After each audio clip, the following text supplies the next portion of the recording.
Okay, people, so Signature sent me across this new one called Beyond Borders, right? I think when it dropped in the States, it was known as The Absence of Eden. Okay, so it is the feature directorial debut from Marco Perego. Marco co-wrote the film with Rick Rapoza.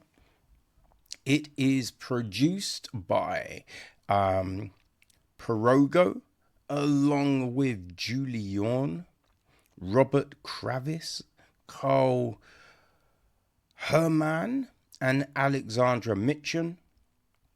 It's executive produced by Rick Yorn, Cicely Morel, and Zoe Saldaña, right? Ruben Eilis, Jolene Rodriguez, Stanley Prechuti, and Martin Scorsese. We have got, where are we? Okay, cinematography from Javier Julia, right? Oliver Coates took care of the music. Lee Hogan edits the piece. Casting director is Catherine Brink, right? Jonah Touchette is production design. Set decoration, we have Alex Brandenburg and Jonathan Hubrath. Barcy Waite is costume design. Hair, makeup, we've got Brian Bowman, Sarah Roybal, Christy Hennessy, Rocky Faulkner, and Megan Doom. Dum dum dum. What else do we have? Yeah, okay, I think we're on our cast, right? So the film stars Garrett Hedlund as Skip. We've got Yadira Alma as Yadira, right? She's got her son, who is Gabriel, played by Chris Ovalentes Martinez. Who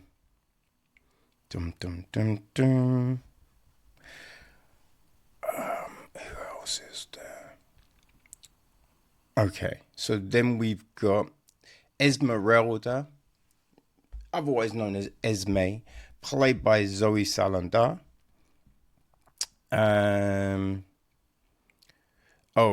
Skip's colleague is Dubins, played by Chris Coy. On the road, right, Esmee helps out Alma, played by Sophia Hammons. Alma's mother is played by Laura Cruz. Esmee's grandmother, Maria, is played by Teresa Chapada Rodriguez. The coyote is played by Jesse Ramirez. I guess one of the coyotes, right? We got some of the other people at ICE, right? The captain, played by Keith Merriweather. The training officer, played by Ezadi Greiger.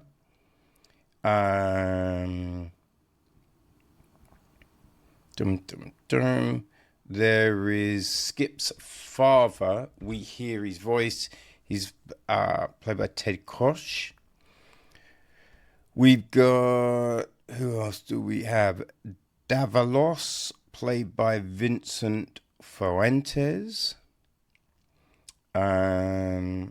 The hotel motel manager Phil, played by Kevin McDonald. Dolores, played by Santiago Villalobos. Matteo, played by Noah Ziggy James. Yeah, I'd say, that's the majority of people, really. Yeah. Okay, so what is the film about? Right, well, it takes place at the border between the United States and Mexico, a hellish landscape inhabited by coyotes, armed officers, desperate immigrants, and refugees, when Esmee, a young woman working as a private dancer in Mexico, is forced to commit a violent act of self-defense that results in the death of a cartel member. She leaves her homeland for sanctuary in the United States. Guided by a ruthless coyote and a group of undocumented immigrants, she befriends a young mother and her daughter along the way. Before crossing the border, the mother is taken from the group, and Esmee promises to protect her daughter and help them reunite again in America. Touching,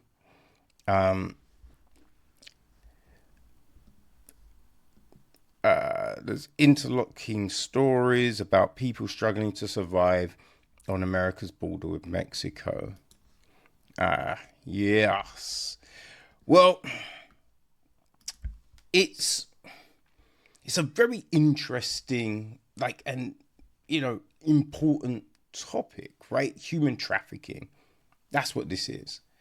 And there's films that have dealt with it, documentaries, TV shows, but a lot of times, right, we only scratch the surface. This is so complex, right? People don't get saved in a day, right? Not a week. It's not one of them things. It's horrific, So Marco, doing this as his first film, is very ambitious, right? Now, we start off, and as I said, the story, it kind of follows these three different threads, right? We've got Shipp, who has just joined ICE, and we see him at his locker, and we hear a voiceover, right? It's his dad leaving him a voice message. They're estranged. So we have him going through training. We've then got Esmeralda dancing, and Yadi, right, who's a waitress in this bar, as well as other things she does. So we've got these different parts, right? These different threads all finding a way to connect, which, that's not bad. That's, we've seen that work many times. I think it's just over 90 minutes. And I really think this would probably have worked better as a TV series, right? Or the film would have had to have been double the length, because although it has the potential to be truly impactful, we only really tiptoe around the core issues here, Right, we got Esmeralda escaping from Mexico, right? She's working as a dancer, you know what I mean? Right, so basically in a strip joint. And so she goes to a private room with this dude who we don't know he's a cartel member, right? You only get that from the synopsis. Now, you assume he's someone powerful, with the way he's acting. But how it all goes down, it's hard to really tell because the camera kind of moves around. So you don't see what actually happens. Now, it is a little bit like how though, right? Because when you see the size of him and the size of Esmeralda, you're just thinking, I don't think she's overpowering him. I don't like, so it's hard to kind of really work out how this thing went down, but it did. Also, like, because he says to her, you don't think you're better than the other girls in this place. So there's an understanding of what must occur, right? So you think there would be a code, a way of protecting themselves, something, maybe. I don't know. But we don't touch on anything, right? But so now she's running away. We see her with her grandmother. The grandmother thing is a very, I know, it's an odd thing. It doesn't really impact the film at all. It doesn't necessarily have to be there because they don't really do much with it, right? We've got Skip, working in ICE. His friend, if you can call it his friend, right?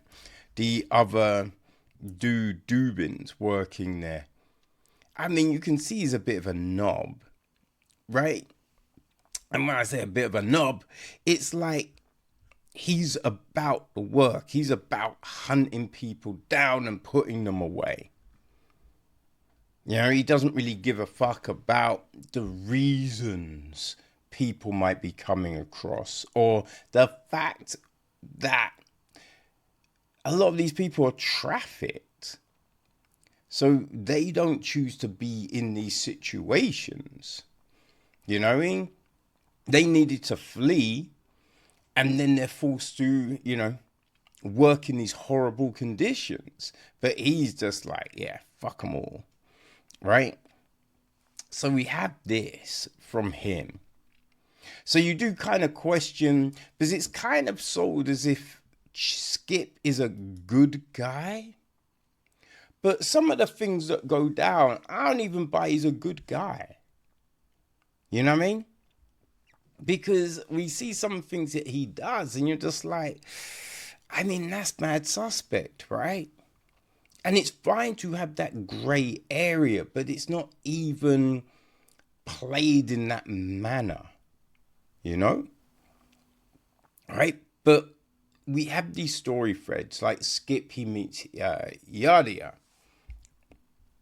And we have that situation. But these bits of the story, because there's a lot of meat on the bone here. There's a lot that could be done. Alma, right? The little girl. That's another thing that just, right? So we have these bits of story and it doesn't really feel that they're properly concluded, right? And listen, with something like this, I don't know if there's really ever a proper conclusion, right? But I think the way a lot of these things are left are so abrupt that it's just like, oh, is that it? Oh, that's it? Right, we're done with that now? You know what I mean? Which does, it feels a little jarring. It feels a little jarring. Now, it's not like the acting is good. There's not an issue with the acting. Like, the cinematography is fine, right? One of the most striking images is at the beginning because we have this drain and the drain kind of morphs into an eye. And it's just like, oh, that's haunting. I didn't really get the flamenco in the burning house. I don't know if, it's striking. I don't know if that has a particular symbolism or anything like that. But yeah, these elements were good. These were fine. it's just a story that gets a little bit underutilized, we could probably say, you know, because there's a bit towards the end. Now, I don't think everyone's got a monologue.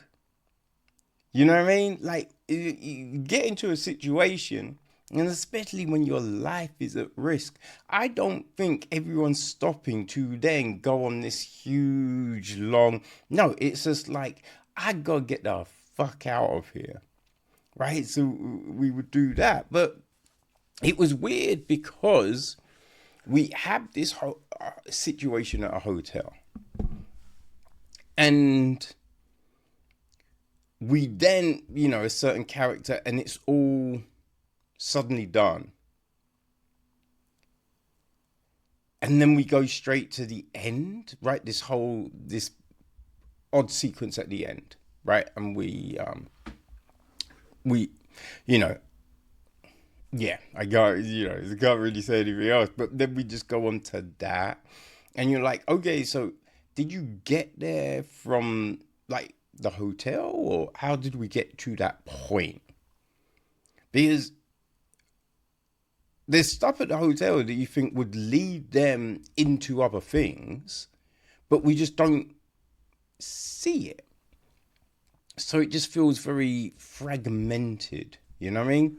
And that's a big thing. The story does kind of come off as a little fragmented. Because we have these bits and bobs, these stories, these situations that go nowhere, you know?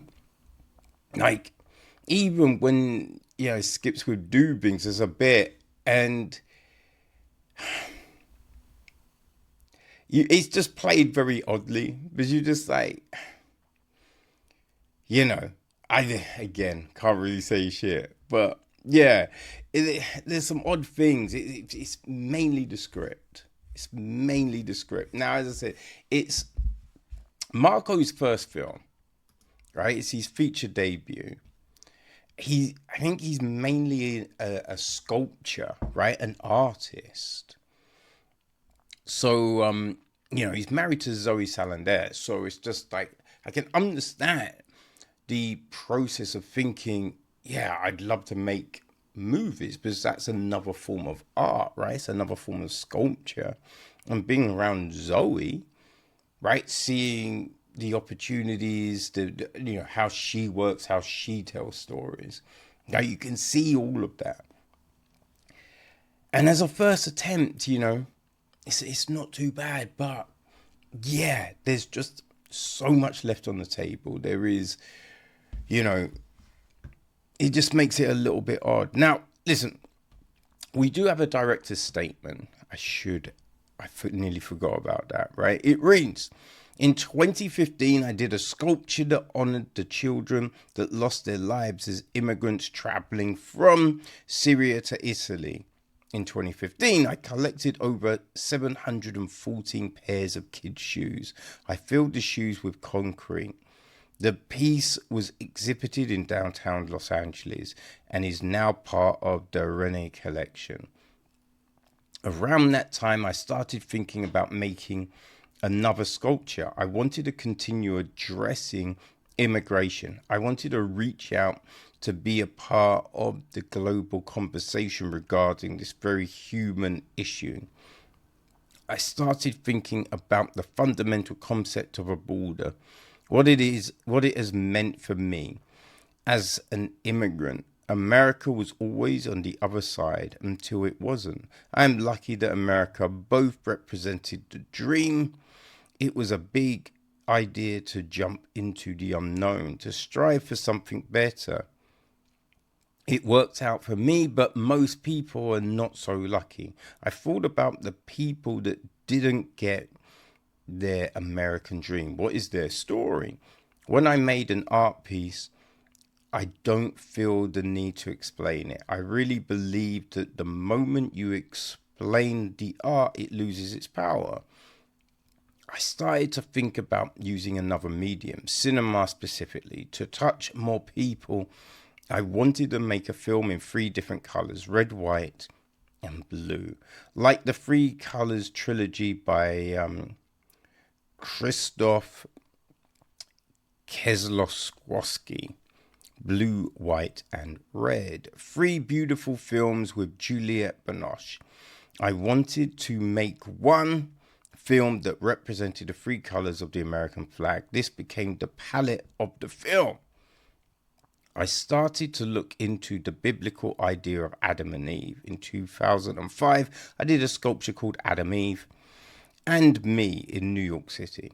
This origin story for humanity has always been a present conversation in my work. What if Adam and Eve left Eden and God was not there? We try to put this idea into different elements of the film. For example, the chicken lost in the house devastated by the ice agent represents a young Adam. The garden burning in the fire, Eden. The young Eve being dragged away from her home. The coyote represents the devil. He slowly eats the chicken. And who couldn't survive in this world? The camera is used like a hunting coyote, always moving through the film until he comes out of the truck. I made a decision to not show the skyline when shooting Shipp. There is no air in his life. The world is pressing down on him. People punished from the start. They jump into the unknown, looking for a better life, only to find a reality more devastating than where they were running from.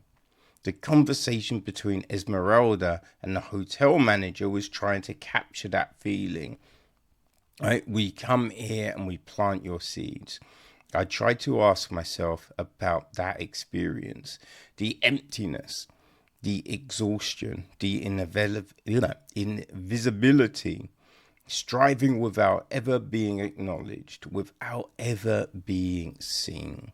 That's why I represented them as if in a Goya painting, because it's not about immigration, it is about humanity. It's about women and children being lost in this dilemma between man and God.